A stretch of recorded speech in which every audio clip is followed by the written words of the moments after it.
तो friends next term जो हमारे पास है it is the monohybrid. So the next term we have it is the monohybrid. देखो monohybrid क्या होता है. Basically it's an individual. Individual है okay which are produced by cross between two pair parent differ from each other in one pair of contrasting character. So individual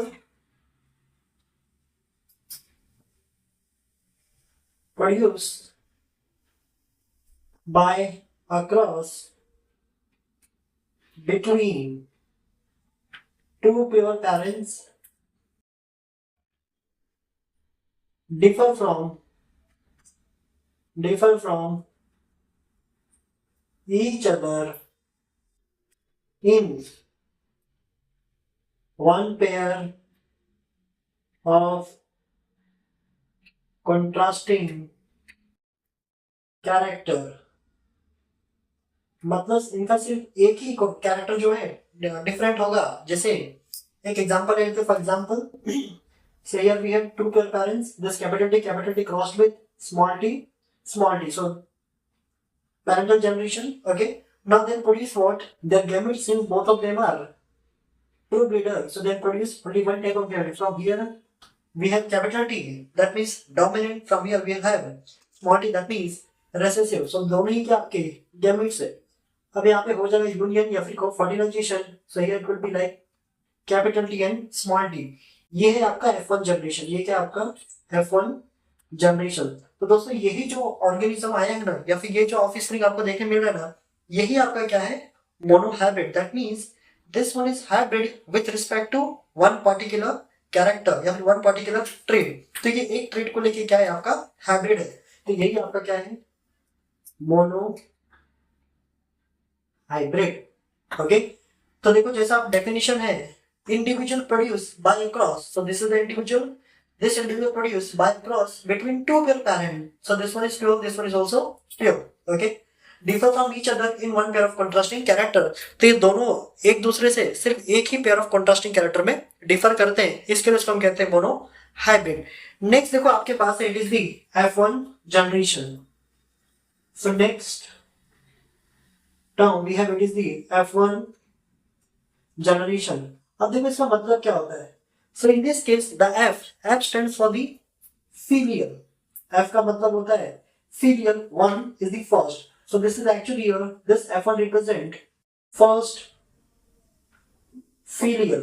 okay, अभी filial क्या होता है. तो filial का मतलब होता है बच्चों offspring. So filial means what offspring.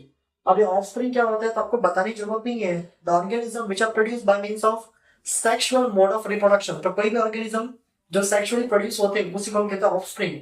हम भी ऑफस्प्रिंग हैं और आप भी क्या हो ऑफस्प्रिंग ही हो. Okay, so F1 generation this is actually first filial generation. तो हम लिख सकते हैं first filial generation. So this is the first filial generation produce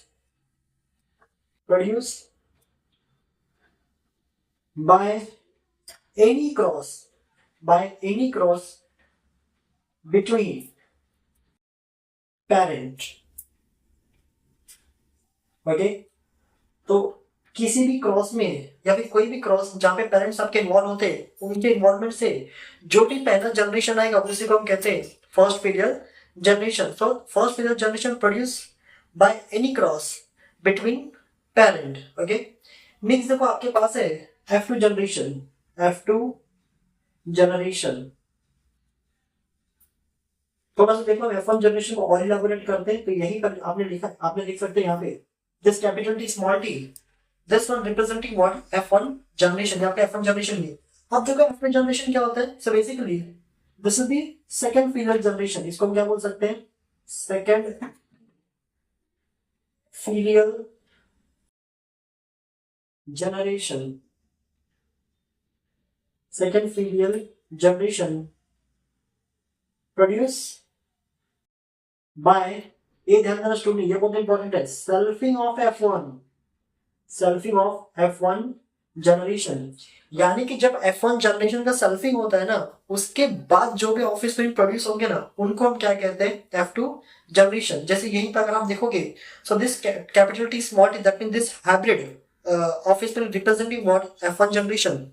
अब जब इसका क्रॉस इसी के साथ करेंगे, सेल्फिंग का मतलब क्या होता है, इसका खुद का क्रॉस इसके खुद के साथ, अब इसके इनकी वजह से जो भी जनरेशन आगे आएगा ना, that generation will be considered as what, F2 generation, और you can say the second filial generation. Okay, देखो नेक्स्ट आपके पास है Punnett square. Next we have, it is the Punnett square.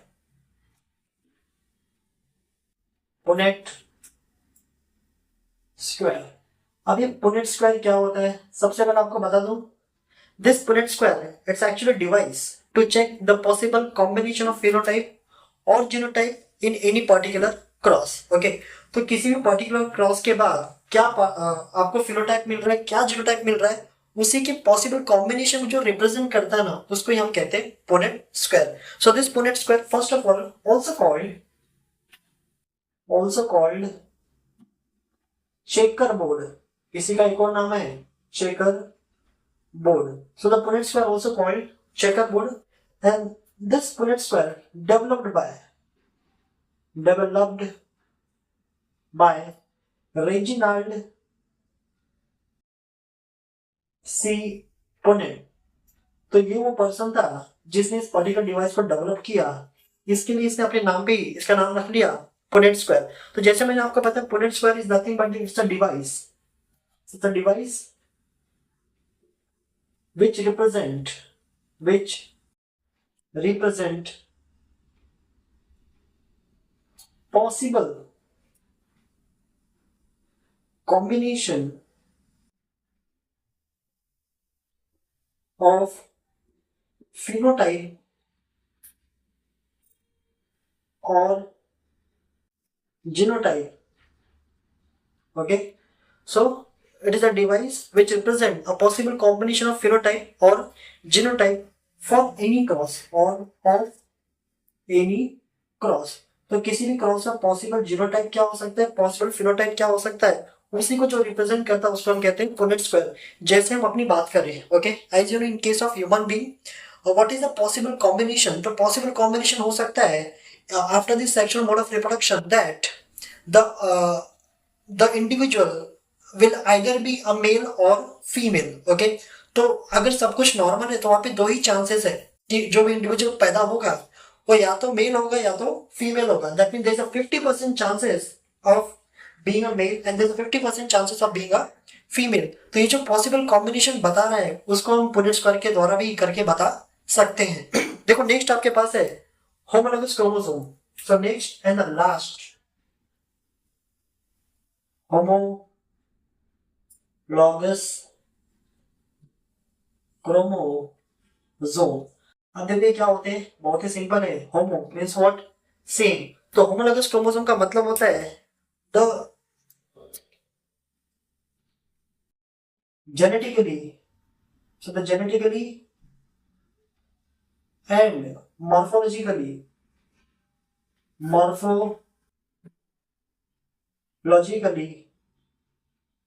identical chromosomes। Okay, तो ऐसे chromosomes जो दिखते भी एक जैसे हैं और उनके पास सेम टाइप के जीन भी प्रेजेंट है, उसी को हम कहते हैं homologous chromosome। So homologous chromosome basically the genotypically and morphologically identical chromosomes are said to be the homologous chromosome। Okay, अब ये कहाँ प्रेजेंट होते हैं, so they are present in diploid cell। So they generate the morphology identical chromosome present in diploid cell, okay, this is what we call homologous chromosome। So friends, आज के इस lecture में बस इतना ही, मिलते हैं नेक्स्ट लेक्चर में, तब तक के लिए जय हिंद।